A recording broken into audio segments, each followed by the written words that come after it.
Ada orang yang bertanya, Bu, kenapa kita lahir dari datuk yang satu, kulit kita kok bisa berbeda-beda warnanya?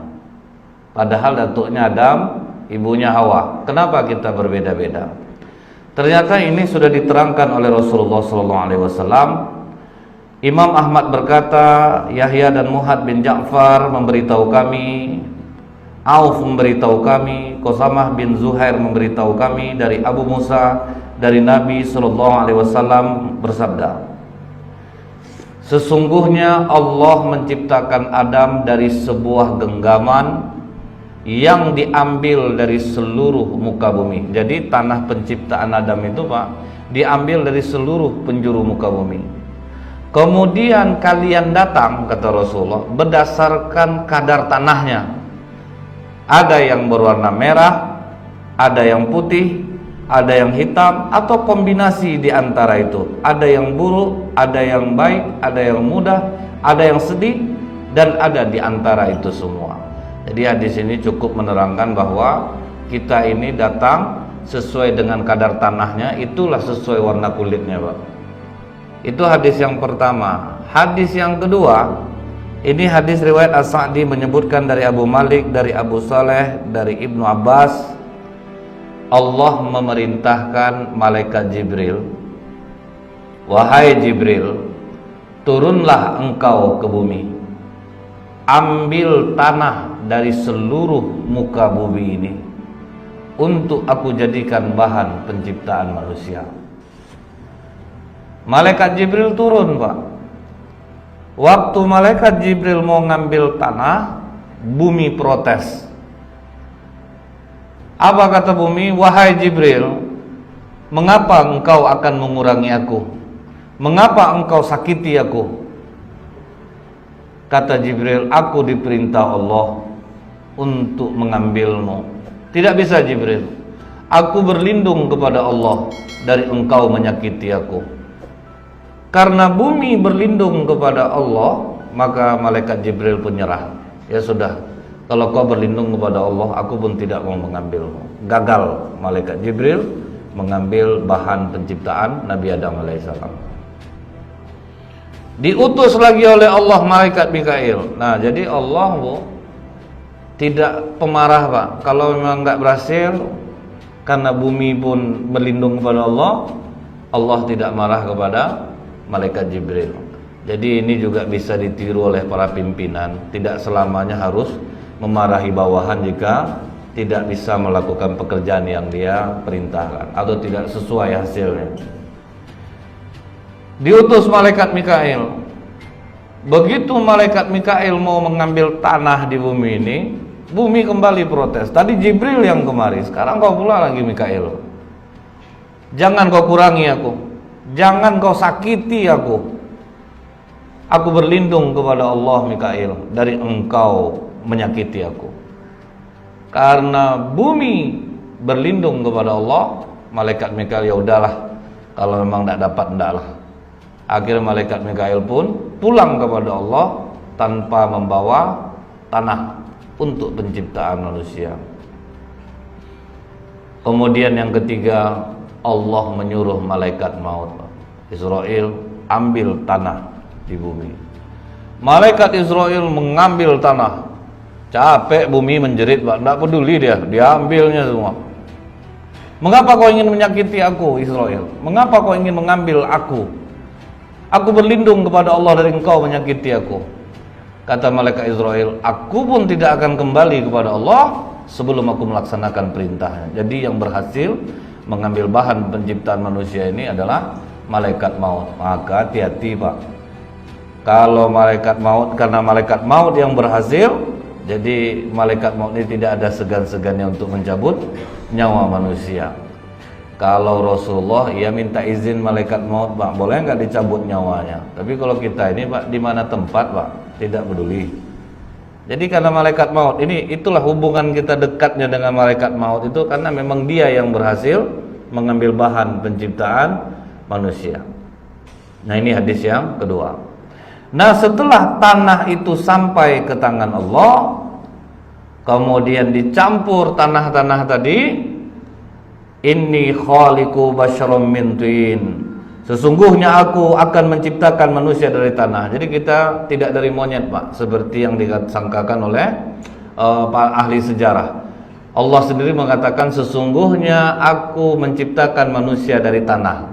Ini di dalam surat Shad ayat 71-72. Maka apabila telah kusempurnakan kejadiannya dan kutiupkan kepadanya ruh ciptaanku, maka hendaklah kamu tersungkur dengan bersujud kepadanya. Jadi dikasih tahu Allah, loh ini nanti kalau jadi, kalau aku tiupkan ruh ke dalamnya, aku perintahkan sujud, kalian sujud.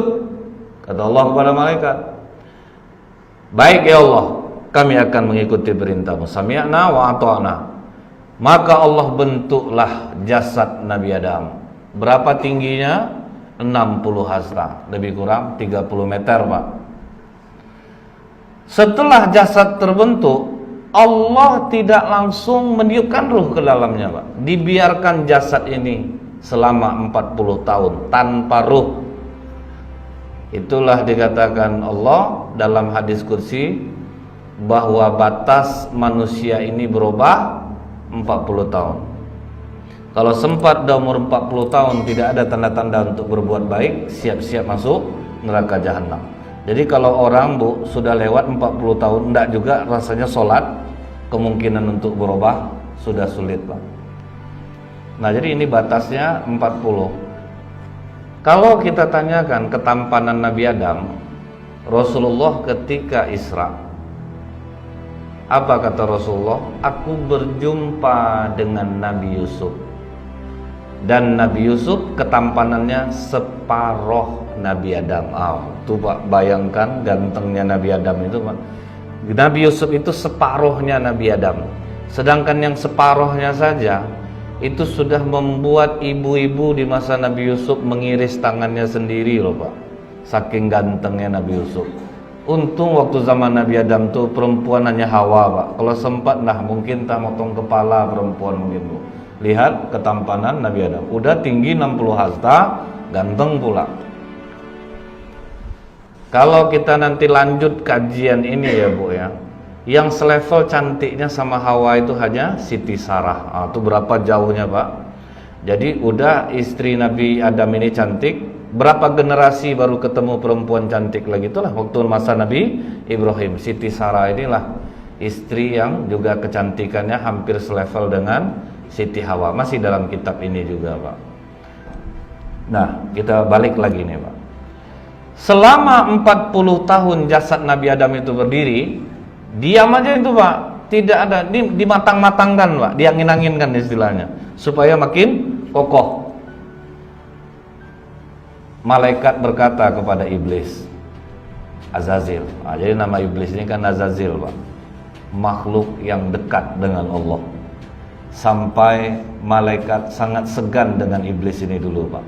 Kalau ada apa-apa ngomongnya ke iblis dulu, nanti iblis baru menyampaikan ke Allah.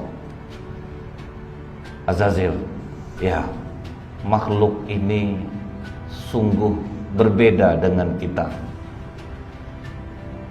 Kami takut melihatnya. Jadi malaikat mengatakan kami takut melihat jasad ini. Kata iblis, jangan khawatir. Aku akan mencoba makhluk ini apa dia sebetulnya. Maka iblis masuk dari lubang hidung, brojol, tembus ke lubang ekor, Pak. Keluar dia balik. Apa kata iblis? Wah, ini memang aneh ini. Ini tidak bisa aku kuasai. Jadi sebetulnya kita ini tidak bisa dikuasai iblis, Pak. Nah, ketika kita berwudu, apa kata Rasulullah? Sempurnakan wudumu dengan beristinsya. Hirup air ke dalam hidung, keluarkan. Karena di situ dia bersarang, Pak. Iblis itu masuk dari hidung. Jadi setiap kali kita berwudu, dipesankan oleh Rasulullah, beristinsya lah. Hirup air, istinsar, keluarkan. Jadi, Bu, dia masuk dari hidung, tembus ke ekor. Jadi dia tidak bisa sebetulnya di badan kita nih, Pak. Dia tidak bisa bersarang. Cuman kadang kita yang bekerja sama dengan iblis ini, Pak. Sehingga dia betah dia di badan kita, anak-anak buahnya ramai-ramai di badan kita ini. Karena apa? Kita yang mengajak mereka untuk ke kita. Salah satunya menguap, tidak menutup, Pak. Padahal dari sampai Rasulullah, jika menguap usahakan sekuatnya untuk menutupnya, karena pada saat itu iblis bisa masuk. Kemudian Pak, dicoba oleh iblis memukul jasad Adam yang kosong ini. Dipukul. Khalaqal insana min salsalin kal fakhar. Allah menciptakan manusia dari tanah kering seperti tembikar. Tembikar Bapak Ibu tahu keramik itu, Bu? Seperti itulah tubuh kita ini dipandang oleh iblis, Pak. Keras. Dia coba memukul, rupanya sekeras tembikar. Artinya kita ini sangat kokoh sebetulnya, Bu. Iblis tidak mampu sebenarnya sama kita ini, Pak. Nah, iblis tidak mampu untuk menguasai Adam. Dipukul, berdentang. Artinya apa? Adam waktu itu belum ada ruh, belum punya dosa. Jadi maksudnya Pak, kalau semakin minim dosa yang kita buat, maka semakin kecil kemungkinan iblis bisa menguasai kita.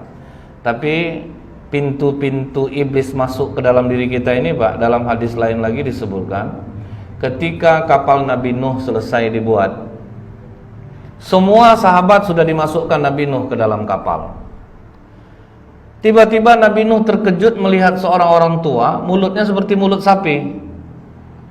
Ini bukan sahabat aku nih, baru kali ini aku lihat manusia seperti ini, mulut seperti mulut sapi. Ditanya oleh Nuh, siapa kamu dan siapa yang menaikkan kamu ke atas kapal ini?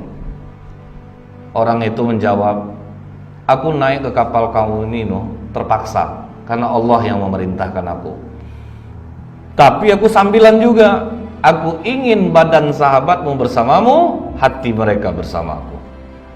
Baru sadar Nabi Nuh, ternyata yang naik ini iblis laknatullah alaih. Keluar kamu, turun. Oh tunggu dulu Nuh, aku kan juga diperintah Allah. Aku diperintahkan Allah untuk memberitahu bagaimana kami bisa melemahkan anak cucu Adam ini. Setaat apapun kalian beribadah Nuh, selama sifat ini ada dalam hati kalian, kalian tidak akan pernah mampu mengalahkan kami. Dia 5 Nuh, cuman maaf, aku hanya menyampaikan 3. Karena yang 2 itu senjata pamungkas aku Nuh. Jadi dia 5 kata iblis, cuman 3 yang cuman bisa disampaikannya. Kalau yang 2 ini enggak, ini rahasia kami betul Nuh. Turun malaikat Jibril Pak.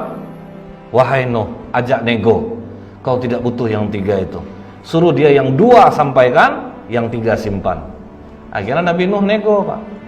Gini aja lah iblis, bagaimana kalau 2 yang kau simpan itu ditukar sama yang 3? Yang 3 itu simpan, yang 2 sampaikan. Kan cukup banyak yang kau simpan jadinya. Oh baik, rupanya ada juga bodohnya iblis ini Pak. Padahal Nabi Nuh dapat bocoran dari malaikat Jibril. Baik Nuh, ini cukup adil, 3, kemudian aku memberikannya 2. Yang pertama Nuh, tidak akan pernah bisa anak cucu Adam mengalahkan aku setaat apapun mereka ibadah, kalau di hati mereka masih ada iri hati, hasad dengki kepada sesamanya. Apa kata Nabi Nuh? Kenapa kok gara-gara iri hati, hasad dengki kami tidak bisa mengalahkanmu?